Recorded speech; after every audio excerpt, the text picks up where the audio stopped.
Hi there, my name is Samir Penkar. I'm the founder of futureofprojectmanagement.com, the place for people, trends, and ideas on project management. Today, I have a very interesting guest with us. He's joining us from Finland, and in the agile space, we're going to talk about a very contentious topic, which is agile budgeting. So, first, let me welcome Rami. Did I get it Hey, right? yeah, that's very good. Rami, indeed. Good. Rami Sirkiä, he is the managing director for a company called Nitor Delta, based in Finland, and they do software development. They are training and coach and consulting providers for scaled agile framework, as well as they provide critical resources for your agile transformations. So Rami, welcome. Thank you very much, and hello to everybody. Great. Uh, Rami, you were in an R&D department in a company, and in that company, you abandoned this cost center based, deliverable based budgeting approach. Uh, what is the first thing you did when you went about changing, uh, doing agile budgeting in a different way? Yes, it was really interesting and a long story actually, but trying to kind of get it really short. So we had a kind of R&D unit of 1,500 strong, and then we were making the software and embedded software, hardware, and then the productization. Then at the time, the kind of software part was really critical. So the whole industry was moving from the hardware to software, and the competitive advantage was moving from where we used to have it over the software. And of course, then whatever we do, we needed to kind of everything that we made and was kind of for the and favor of the software. So it was just kind of damn critical to get the software really accomplished. So we basically understood that we need to remove all the impediments, and I was in a position to kind of be the smart guy that what our 1,500 engineers are doing, whether they are complying with the strategy, whether they are doing the right thing, and whether they are doing that a kind of efficient way. So kind of a two traditional financial function roles to check that the money is being spent wisely and the money is being spent efficiently. And then the kind of information that we had about upcoming work. So I had a kind of a detailed Excel, and we were collecting the data from the more than 100 people, collecting the data, what they are going to do. But then, because of the kind of a quality of our software asset, the predictability was not really good. So everything I collected and analyzed was in the next month, it was really pretty much useless. At the same time, we implemented then this lean and agile way of working, and we implemented the kind of the backlogs. So all the content management was now through the very strict and very kind of structured way. So everybody who wanted to contribute what gets done joined that backlog session, and the top management was using that backlog and backlog prioritization as the way to define what is the most important things that we need to do. So at the same time, then the kind of alternative management system like this project-based and then kind of a deliverable-based funding, and trying to follow up that what's each of the software feature actually, what's your plan for the software feature functionality, and what was the kind of then the reality. It just didn't matter anymore. So we wanted to reduce the overhead, we wanted to reduce the planning effort. At the same time, we had a very good content management process. So the alternative kind of management process, this financial project focused management model, was just no longer needed. So that's what we basically did. So we just kind of removed the unnecessary part that didn't add any value. We had about 1,500 engineers this month, and we had 1,500 engineers next month. So total cost was still the same. And the content was exactly managed, those backlog and prioritized backlogs. So why would you need to have an alternative system to follow what was the plan for individual feature, and then whether you were complying the plan or not? So do you remember like a specific instance, maybe a meeting where this was proposed, or this was, how was the reaction? What was the first reaction? Well, it wasn't the kind of any big event as such. Okay. It was more like an evolution. We learned the bits and pieces of the new model as we went. So it was probably duration of a half a year when we learned that this is the right way to do it. And then, of course, we had the continuous dialogue and proposing idea. Okay, if we kind of understand the predictability of our software asset and estimates, and then learn that it's not very good. Okay, what do we do then? And then we realized that we need to respect the uncertainty. So let's respect the uncertainty and try not to kind of pretend that we know everything, and try not to kind of put the exact numbers, and that would create a plan and then follow up the plan. So it was kind of over the half a year probably, and then I was talking to our management and proposing, and then it was kind of it was so natural. So it was basically easier to everybody that yes, finally there's kind of some sense in the financial function as well. When you talk about this transition, and you talk about SAFe, in the SAFe world, you talk about funding value streams and not projects. How did you make that transition? I assume when you were in the world prior to this transformation, you were a project-based organization.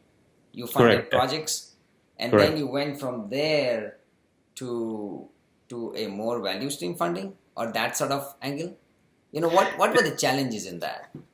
Yeah, it's basically starting from the realization that we need to kind of make the development now, and we need to develop in the future as well.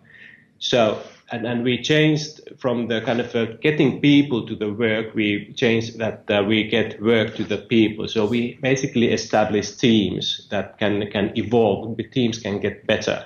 And in the SAFe word, SAFe language, we call those as trains now. So the teams and trains that prevail. And then we talk about the continuous development machine or the trains. And so basically, we don't want to have start and stop project works anymore. Because you start something, you have an overhead of starting, and then you're stopping something, you have an overhead of stopping, and then the teams or the individuals will go different directions.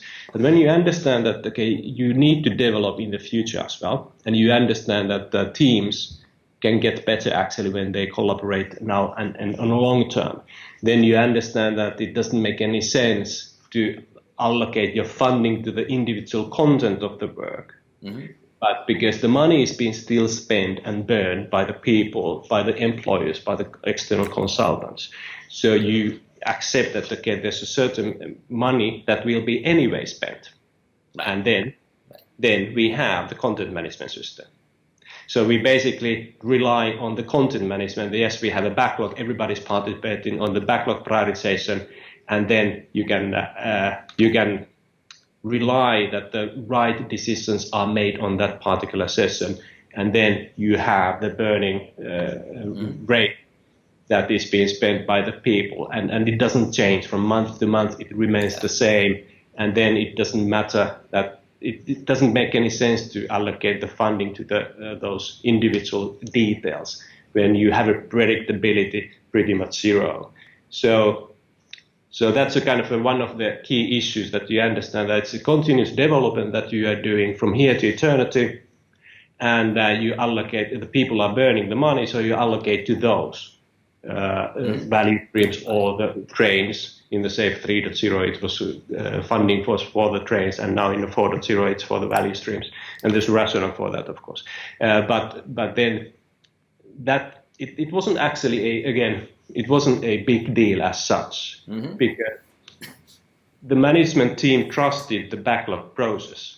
They were participating. They had a very good, concrete, and kind of a hands-on feeling what gets done, and they were kind of on top of the things. So they basically didn't care about the money because money was getting, it was really boring, the money management, because it's 1,500 engineers this month, 1,500 engineers next month, and so forth. So there's nothing to be kind of thrilled about. And all the quality discussion was now focused on the content and the priority of the backlog. Do you remember the first Agile release train that you guys stood up?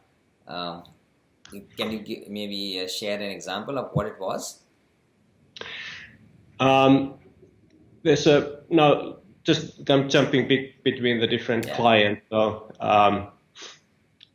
yes, looking at the kind of a funding, it's in one of our clients. Funding is, again, it's a never loser. It's not the kind of just stop the old world and then move over to new world. Right.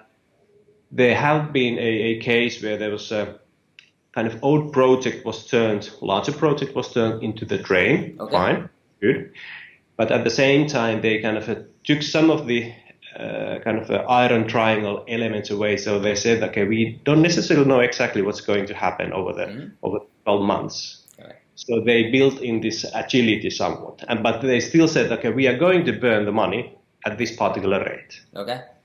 And then the management made the decision, okay, for this particular time, you will have a funding. Funding is secured, and now it's a bit open what they actually deliver. So it is not a kind of, it is moving to the right direction. So it's not linked to the individual features or the kind of products or the service as such. And the service specifications are not fixed. But they were moving from the project and fixed based to the kind of allocation of a continuous development. So that was kind of a major change. You know, when you talk of projects, a lot of PMOs have these phase gates, right? And the projects have to go through these phase gates to get approved and things like that. In this new funding model, you know, how have you seen people still adhere to the phase gates? Are they being reoriented? How are people using these phase gates in the Agile scenario? So basically, the phase gates were pretty much evolved over the time when you just didn't have any control over the cost. So by defining upfront what needs to be done and what gets done, what is the design, so you actually limit the explosion of the cost. But at the same time, each of the phase will take some time. You do the specification, fine. Then you're done with that one. Now you're limiting some of the kind of a cost explosion. Then you are kind of defining the design, and then you start implementing. So all of this takes time. But there was a good time for that. But now today, in the kind of a modern world, we need to have a much more faster cycle time from the kind of emergent of the need to the actual delivery, and then collect actual data that you can feed back to the development cycle. And we need to iterate, kind of do that faster and faster all the time. So there's basically no time for those phase gates. Of course, if you can squeeze those phase gates to the kind of a 2-week sprint, then how do you want to call it? It's a question. So in that sense, if the kind of traditional way to implement phase gate, it just doesn't make any sense in the modern world. Okay. How about in the US at least, when you talk about projects, finance demands that you break this budget into capital and expense, and you track it that way. How have you seen people adopt to that? Because, finance, it's hard for them to give up this requirement, whether you do it in waterfall or agile, right? How have you seen people handle that piece? Yeah, that's now even getting closer my kind of expertise and my interest area. So indeed, and it's actually country specific. So in the US, you have a progressive corporate tax rate, but many European countries, in Finland, for instance, we have a flat rate. Okay. So it doesn't have an immediate monetary impact now, depending whether you capitalize something or post that as an expense. Okay. But of course, still the kind of auditing and the accounting legislation requires that you put the cost against the revenue. So if the revenue is realized next year, you need to transfer and capitalize the cost from this year over the period to the next year. So that's basically the rationale. So yes, we want to do it in a kind of a very orderly manner. Basically, I had one client who had an example that they basically had a separate budget for the capex and separate budget for the opex, and they had already exhausted the capex budget. They wanted to buy some kind of equipment, but they couldn't because they had exhausted the budget already. They had the money left. The unit had the money left, but they were not able to use it. And the rationale there is that it will have an impact to the planning accuracy of the P&L. So the legal entity has a P&L, it has been estimated. So if you now put more on the capex side and capitalize, then the costs are less, and then kind of you are ruining the planning accuracy. So in a kind of traditional word, the planning accuracy is a virtue. Everybody wants to have a very good planning accuracy. It used to be on the project development and the project delivery side as well, but it is still kind of prevailing in the finance and control side. So the planning accuracy is a virtue. And now, if you say that, okay, it doesn't matter whether it goes capex or opex, then it will have a fluctuation to the P&L estimation and the actual. So that's one of the problems. But I do have one client who has decided to capitalize nothing. Oh. They're not putting anything. Okay.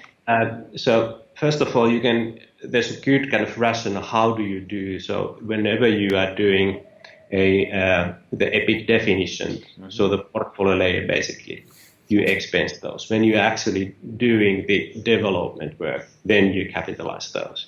But this particular company has decided not to capitalize anything because they are creating the services over the mobile and internet. And they perceive that the value is generated over the next 12 months. So it's generated, the revenue basically is generated now, on a very short period. Right. And only little value of the work that they do today is actually generating value after the 12 months. Right. So they need to, of course, develop further. But with that rationale, they had decided they will expense everything. That makes it really simple. It is, yes. And if you think about it, with especially professional services firms, service firms, what they deliver, it's really a service. It's not an asset that they're building in some sense. So they are really getting their revenue back really quickly in that sense. The turnaround time is really, really quick. Exactly. And then it's better to expense everything. Right. There's another, in your paper that you wrote about agile budgeting, there was one mention about delivery windows. You take a product manager and product owner and tell them, instead of a specific date, we will give you a window for release. How do you convince product management to move away from a single date of release to giving them a window? If we were having that conversation as product man, how would you convince them to do that? Well, it was actually just a kind of recognition of the reality. So we learned and we were mature enough to accept that we never delivered on the time. That's the first one. And that we know something. We recognize that we don't know everything. We know something, but there's something that we don't know. And let's be fair and put that visible. So all the intelligence that you have in different technical scenarios, okay, this will happen or that will happen. It depends. Now, vendors can do this or they can do that. It depends. It's usually lost when you are forced to put a single star on the roadmap that this is the exact date when it comes. So it's much better to show all the intelligence that you have. So you know that, okay, this will come in time. For this part, I don't know. That's that visible. Yeah, but yes, it was a kind of a major change for the whole organization because the company had been doing that for pretty much 10 years already, that you always put a star on the roadmap and then the sales starts selling and the kind of sourcing starts sourcing against that particular date.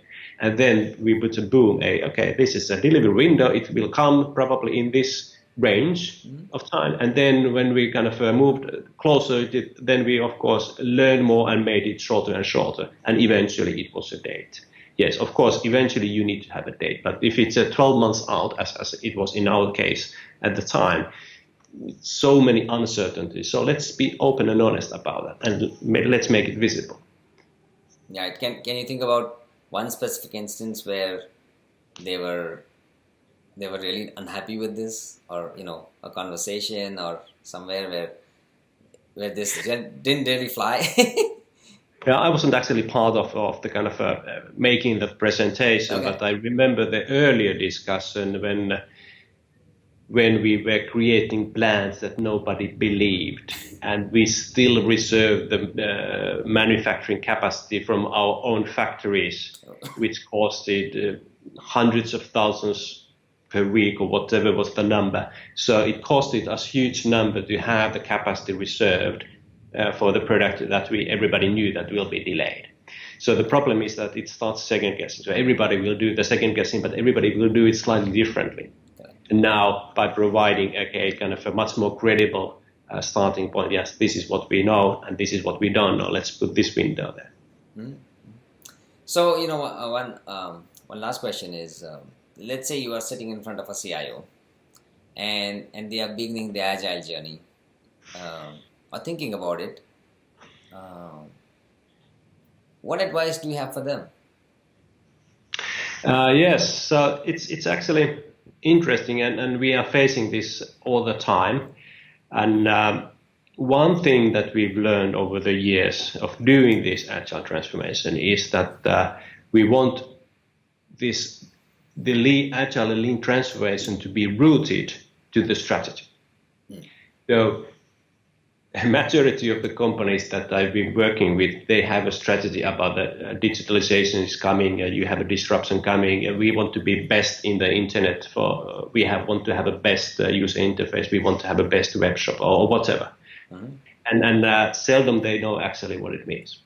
But the agile way of working and agility is one of the enablers for it. So when you say that you have such a strategy, and then you say, and you kind of build the bridge between the strategy and strategy execution to the transformation itself. Basically, don't try to do anything else. You are just executing the strategy, and you need to do it differently. You need to do it with the lean and agile way in order to get that strategy done. So it's not about changing the IT for the sake of the IT. It's about kind of executing the strategy. So that would be one. Now, related to that one is perhaps the second is that it's better to marry the business and the IT. So again, it's not about the IT for the sake of the IT, but IT is kind of one part, one enabler for the business processes. And of course, digitalization is bringing new opportunities, but how do you kind of avoid of making those digital web shops or something that's kind of a standalone patches that you just somehow needs to be present on the online. It's much better to kind of collaborate directly with the business and together create a kind of offering that is very well kind of thought from end-to-end perspective, and then it's collaboration between the business and the IT, and of course in the safe term we would call this as a value stream. Then the third would be, if you think about the lean and agile principles, and there's so many principles and there's so many benefits, but I always try to promote that let's try to find the one, and quite often the one is to increase the cycle time, that you want to actually increase the speed that you get your ideas to the delivery and the production, because it will enable you to then learn. And then with the learning, you can do lots of things. But when you understand that, then everything else, how do you do the transformation, is actually much more clear. So you bring clarity to your transformation by accepting, yes, we need to increase the speed. Then the rest of the, how do you do the transformation, what you need to change, you can kind of define and prioritize against that particular target. So those three topics are kind of on top of my head now. That's cool. That's cool. You know, on the personal side, outside work, what are your hobbies, interests? Oh, yeah. Well, it's a holiday season starting, and we are taking my family and going to Sicily, Okay. Italy. So traveling would be, of course, one. Yeah. And then after that, we are coming back to Finland and we go to sail the most beautiful archipelago in the world. So the Finnish archipelago. So Oh, the sail would be the second. cool. And then whenever the August comes, I hopefully have some time to do my favorite sports, which is nowadays gymnastics. Oh, you do gymnastics yourself? Yeah, I think that the triathlon is so passé already, so the gymnastic will be the next hit. Wow. That's cool. Well, thank you so much. Thank you for your time. I'm sure our viewers are going to get good insights, and as they think about agile budgeting, these ideas are going to percolate and think about it. Thank you so much for doing this interview. Thank you very much, Samir, for this. Thank you.